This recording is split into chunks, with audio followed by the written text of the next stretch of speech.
সুপ্রিয় দর্শক, সত্যপক্ষের আজকের পর্বে আপনাদের সবাইকে স্বাগত জানাচ্ছি। আমি শেখ বুলবুল।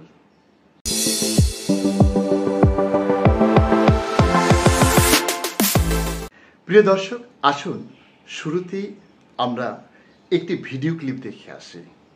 ব্রিটেনের প্রধানমন্ত্রীর সাথে বাংলাদেশের প্রধান উপদেষ্টা ডক্টর মোহাম্মদ ইউনূস সাক্ষাৎ করতে গিয়েছিলেন, কিন্তু ব্রিটেনের প্রধানমন্ত্রী তার সাথে সাক্ষাতে অস্বীকৃতি জানিয়েছেন। এ বিষয়ে সাধারণ মানুষ কি বলছেন? আমাদের বাংলাদেশের যিনি এখন প্রধান উপদেষ্টা আছেন ডক্টর ইউনূস, তিনি যে বাংলাদেশ থেকে ব্রিটেনের প্রধানমন্ত্রীর কাছে গিয়েছেন, ওনার সাথে দেখা করতে পারে নাই। কারণ হচ্ছে ওনার যাওয়ার আগে উচিত ছিল ওনাকে বলা যে আমি আপনার সাথে সাক্ষাৎ করব, আমি আপনার সাথে দেখা করতে আসছি। কিন্তু বাংলাদেশের সাধারণ মানুষের যে কষ্টে উপার্জিত টাকা সেটা খরচ করে গিয়েছেন, কিন্তু সেখানে যে সফল হননি, এটা বাংলাদেশের মানুষের জন্য একটা দুঃখজনক বিষয়। আমি একজন বাংলাদেশের নাগরিক হিসাবে মনে করি যে সেটা ওনার উচিত হয়নি। উনি যে আরেকটা কাজ করেছে, ব্রিটেনের প্রধানমন্ত্রীর সাথে সাক্ষাৎ করে নাই এবং না বলে সেখানে গিয়েছে, এটাও একটা মানুষের মনে, জনমনে বিতর্ক তৈরি হয়। আমরা ডক্টর মোহাম্মদ ইউনূস সাহেব, তিনি আমাদের এখন অন্তর্বর্তীকালীন সরকারের উপদেষ্টা, প্রধান উপদেষ্টা, তিনি আজকে যুক্তরাজ্যে গেছেন। আমরা শুনেছি, পত্রপত্রিকার মাধ্যমে শুনেছি রাজা চার্লস তৃতীয়র কাছ থেকে তিনি একটা অ্যাওয়ার্ড নেবেন। এখানেও কিন্তু প্রশ্ন এসছে, যে প্রশ্নটা হচ্ছে এমন যে তিনি কিন্তু ওই যে নামের তালিকায় এখনও লিপিবদ্ধ হন নাই। সেই ব্রিটেনের প্রধানমন্ত্রী তিনি সঙ্গে তিনি সাক্ষাৎ চেয়েছেন। তাহলে এটাকে হাতের এই মানে কি ছেলে খেলা নাকি, যে ইচ্ছা করলেই একটা রাষ্ট্রে ব্রিটেনের প্রধানমন্ত্রীর সঙ্গে বাংলাদেশের প্রধানমন্ত্রী বা উপদেষ্টা সাক্ষাৎ গ্রহণ করতে পারে? এই জ্ঞানী গুণী মানুষটা, সম্মানিত মানুষটা ইতিমধ্যেই কিন্তু এই দেশের মানুষের কাছে বিতর্কিত হচ্ছে, বিশ্ববরণ্য বিশ্বের রাজনীতিবিদদের কাছে, বিশ্বের বিভিন্ন রাষ্ট্রের রাষ্ট্রপ্রধান সরকারের কাছেও তিনি কিন্তু বিতর্কিত হচ্ছে। তিনি টাকা খরচ করে এই যে প্রধান উপদেষ্টা গেলেন, কিসে গেলেন? রাষ্ট্রের টাকায় বিমানে চড়ে গেলে, এদেশের গরিব মানুষের ট্যাক্সের টাকায় এই বিলাসবহুল জীবন তিনি বিমানে চড়ে গেলেন। এই টাকাটা অপচয় নয়? ওনাকে বুঝতে হবে যে মানুষ চাচ্ছে না, ডক্টর ইউনূস সাহেব আপনাকে এভাবে এই বিষয়গুলোর দিকে বেশি ধাবিত হওয়ার জন্য বিশ্ববরণ্য রাজনীতিবিদের চাচ্ছে না। আমাদের মাননীয় প্রধান উপদেষ্টা ব্রিটেনে গেল, ব্রিটেনের প্রধানমন্ত্রীর সাথে যোগাযোগ করতে। সেটা আমরা বুঝতে পারছিলাম যে আমাদের দেশের জন্য যাচ্ছে, এখন দেখছি সে সফরে যাচ্ছে। ওখানে ব্রিটেনে যা তো আমাদের দেশে টাকা খরচ করে যাওয়া তো এটা আমাদের কাম্য না। উনি যাবে আমাদের দেশের উন্নয়নের জন্যে, তাদের সঙ্গে সাক্ষাৎ করবে, তাদের সঙ্গে কোনো হয়তো লিয়াজ থাকবে, আমাদের দেশের উন্নয়ন হবে, কিন্তু সেগুলো বাদ দেয়া ও প্রধানমন্ত্রী ওনার সাথে সাক্ষাৎই করেন নাই। তাহলে উনি যোগাযোগ করে যাবেন না? আমাদের দেশের সম্পদ, মানে দেশের টাকা খরচ করে দেশে যাচ্ছে, তাহলে আমাদের সম্পদের নষ্ট হচ্ছে না? আমরা সাধারণ জনগণ, আমরা তো এমনি অভাব অনটনে আছি, আমাদের দিকেও তো সে তাকান। উনি আর সফর হলেই ব্যস্ত। উনি ব্রিটেনে যাবেন, আমাদের ট্যাক্সের টাকা, আমাদের সম্পদ খরচ করে আসবেন, উনি আমাদের জন্য কিছু নিয়ে আসবে না? এখন তো মানুষের হাস্যকারে পড়ে গেছে যে উনি প্রধানমন্ত্রীর সাথে দেখা করতে গেলেন, প্রধানমন্ত্রীর সাথে দেখা করলো না। তাহলে এটা আমাদের লজ্জাজনক না? আমাদের তো উনি কী করছে কি না করছে, আমাদের দেশের এই প্রধান উপদেষ্টা সাথে কি শুধু চেয়ারেই বসে আছে না আমাদের জন্য কিছু করতে কোনো ইয়া পাচ্ছি না।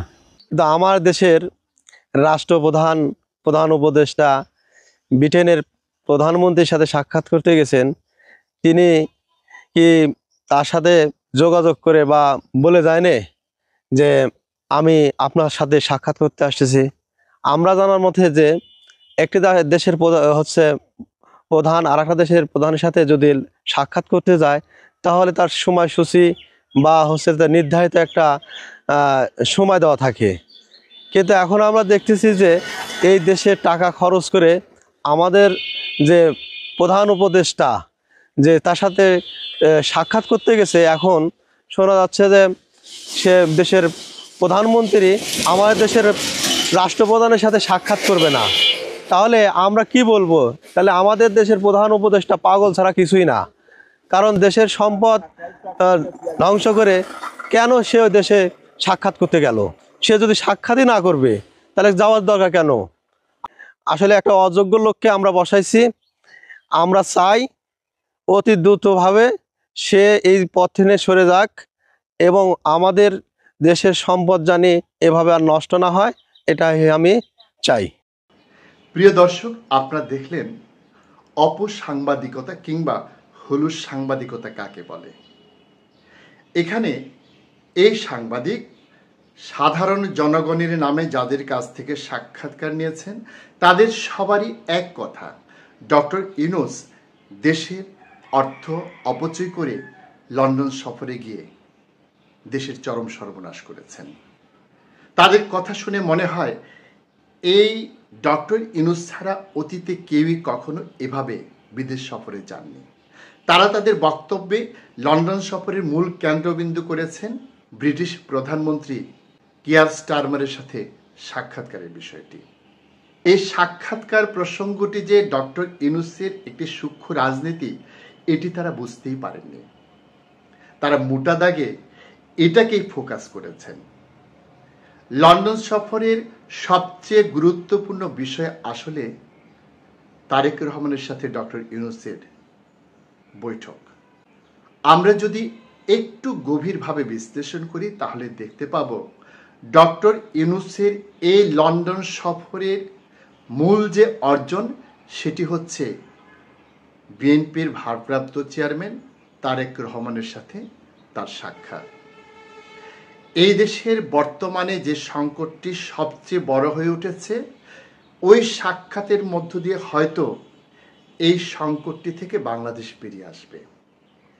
আমাকে একজন প্রশ্ন করেছিলেন ডক্টর ইউনূসের এই সফর থেকে বাংলাদেশের কোনো ধরনের লাভ হবে কি না।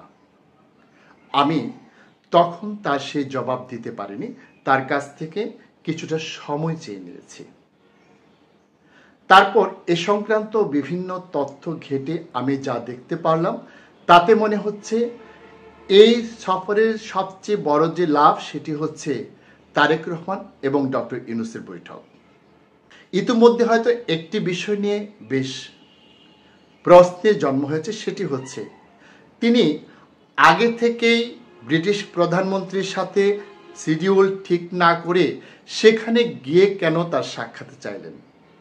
এই প্রশ্নটি আমার মধ্যেও ছিল, কিন্তু কিছু কিছু বিষয় পর্যবেক্ষণ করে আমি বুঝতে পারলাম এটি তার একটি রাজনৈতিক কৌশল। তিনি কি সত্যি স্টারমারের সাথে দেখা করতে চেয়েছিলেন? যদি চাইতেন তাহলে নিশ্চয়ই তার এটুকু না বোঝার কথা নয় যে একটি দেশের প্রধানমন্ত্রীর সাথে দেখা করতে হলে আগে থেকেই তার কাছ থেকে শিডিউল নিতে হয়, কিন্তু তিনি সেটা নেননি। কেন নেননি? তার হয়তো অন্য কোনো উদ্দেশ্য ছিল। ব্রিটিশ প্রধানমন্ত্রীর সাথে দেখা করলে আসলে আমাদের দেশের কী বা লাভ হতো? তিনি কি আমাদেরকে খুব বড় ধরনের কোনো অনুদান দিতেন? তিনি কি আমাদেরকে খুব বড় ধরনের কোনো সহায়তা করতেন? উদ্দেশ্য তো একটাই, যারা এদেশের সম্পদ পাচার করে ওদেশে নিয়ে গিয়েছে সেই সম্পদ ফিরিয়ে আনা, তাই তো? এক্ষেত্রে কিন্তু বর্তমান সরকার কূটনৈতিকভাবে বেশ সফলতার পরিচয় দিয়েছে। তারা যে কূটনৈতিক চিঠি আদান প্রদান করেছে তার মধ্য দিয়ে কিন্তু ইতিমধ্যে একাধিক সম্পদ জব্দ করা হয়েছে এবং সেই প্রক্রিয়া চলমান। ইংল্যান্ড এমন একটি রাষ্ট্র, সেখানে একজন ব্যক্তির ইচ্ছায় তেমন কিছু যায় আসে না। সেখানে এমন একটি রাষ্ট্র কাঠামো গড়ে তোলা হয়েছে, সিস্টেমই একটি কাজকে তার সামনের পথে এগিয়ে নিয়ে যায়। ডক্টর ইউনূস হয়তো চেয়েছিলেন এভাবে স্টারমারের একটি সাক্ষাৎকার তারা চাইবেন, এবং ডক্টর ইউনূস হয়তো জানতেন টিউলিপ সিদ্দিকের সাথে তার ঘনিষ্ঠতার সুবাদে তিনি হয়তো সেই সাক্ষাৎকার এড়াতে চেষ্টা করবেন। কারণ এই ধরনের বৈঠকের পর উভয় পক্ষের মধ্যে কী ধরনের আলোচনা হয়েছে সেই বিষয়টি কিন্তু সে দেশে পার্লামেন্টে উত্থাপিত হয় এবং সেটি নিয়ে ব্যাপক আলোচনা সমালোচনা হয়। টিউলিপ সিদ্দিককে নিয়ে লেবার পার্টি যে ধরনের বিব্রতকর পরিস্থিতিতে রয়েছে এবং ব্যক্তিগত ঘনিষ্ঠতার সুবাদে স্টারমার এক্ষেত্রে যে সমালোচনার মুখোমুখি হয়েছিলেন সেই বিষয়টিকে হয়তো তিনি আর উস্কে দিতে চাচ্ছেন না বলেই এই সাক্ষাতের প্রস্তাবটি ফিরিয়ে দিয়েছেন। এর মধ্য দিয়ে ডক্টর ইউনূস হয়তো বিশ্ববাসীকে দেখাতে চেয়েছেন টিউলিপ সিদ্দিকের সাথে ব্রিটিশ প্রধানমন্ত্রী যে সম্পর্ক সেটি কতটা নেতিবাচক, কতটা রাষ্ট্রের স্বার্থের পরিপন্থী।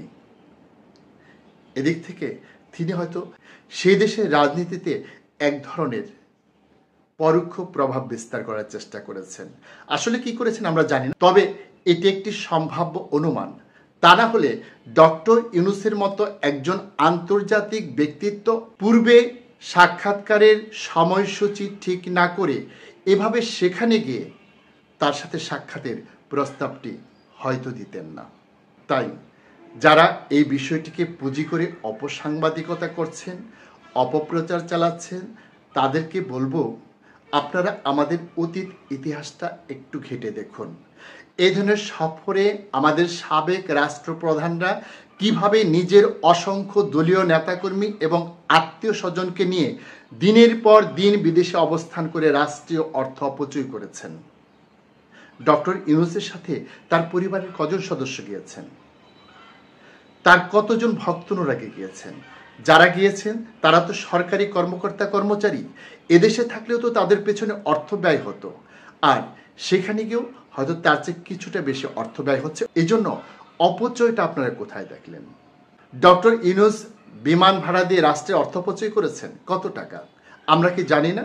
ডক্টর ইউনূসকে সেই ব্যক্তি যে বিদেশে যাওয়ার জন্য কাঙাল হয়ে থাকেন, বিদেশে কোনোদিন যাননি, রাষ্ট্রীয় সুযোগ সুবিধা নিয়ে তিনি একবার বিদেশ ঘুরে আসলেন, এই প্রবণতা থেকে তিনি এই সফরগুলো করছেন।